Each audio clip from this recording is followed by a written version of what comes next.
Cursor expands its footprint as regional enterprises rethink software development for an AI-first era. To explain the strategy behind this, we have Simon Green of Cursor. Simon, thanks for joining us. How are enterprises across APJ rethinking software development in an AI-first era? Yes, look, it's a very interesting time. I think it's a very seminal moment, actually, in technology. If you think about the macro level, on average, about $6 trillion a year is spent on technology around the world. The software development segment of that $6 trillion is about $1.8 trillion worth of money spent every single year. And then if you break that down, what you see in the software development world is around 40 to 50% of the money is spent on keeping the lights on, which is basically running traditional applications that have been built, whether it's decades ago or in the last 5 years, but it's continuing to run those applications. What we're seeing is a monumental shift now with organizations, large enterprises, all the way down to smaller organizations. We're saying we have to refactor the way those applications were developed because they were developed on older technology.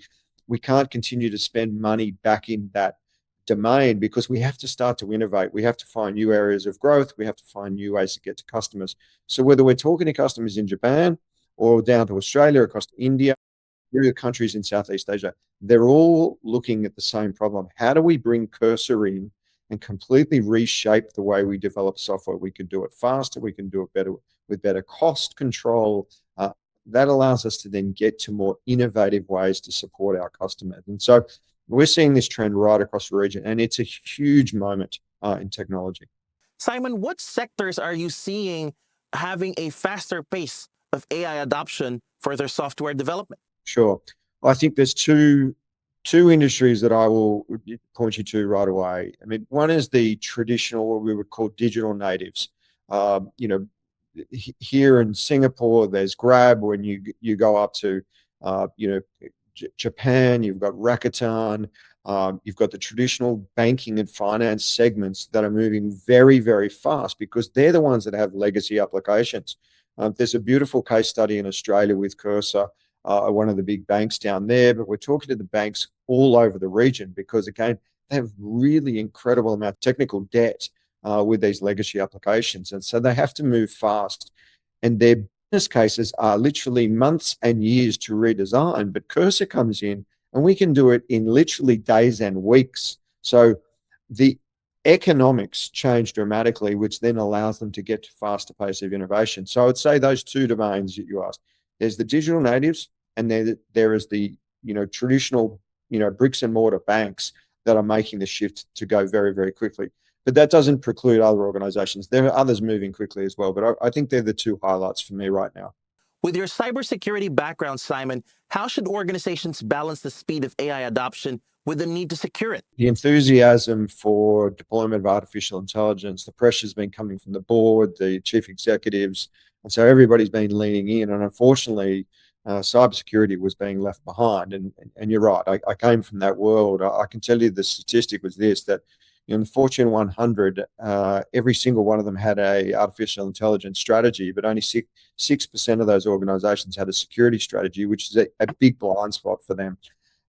So I think, we're now seeing the shift. We're now seeing organizations say we have to bring the two things together, the speed and enthusiasm of what AI can do, but at the same time, it has to be protected because it's a new threat vector for the attackers as well. So, Palo Alto Networks is going to benefit incredibly as a result of this move for AI. But, our discussion is around what Cursor is going to do. And I think Cursor is going to transform this seminal moment in technology where we are going to completely reshape the way software is being developed. And I think we will get to our vision, which is the AI software development factory of the future. And that's what I'm here to do. And that's what I'm most excited about. Which APJ markets are you prioritizing first? And what does success look like for Cursor in the region? Well, if you take the numbers that I just shared with you, that literally trillions of dollars, I think the opportunity for Cursor and APJ, is somewhere around $20 billion per annum worth of, revenue we could potentially capture. Japan's a critically important market. Singapore, as I mentioned, because I think we'll create that center of gravity to be able to service the region. India is very important. Indonesia, incredibly important. 300 million people in Indonesia. There's a huge a number of large banks there. So, it's Japan, Singapore, Indonesia, India, Australia, New Zealand. I will get to Korea as quick as I can.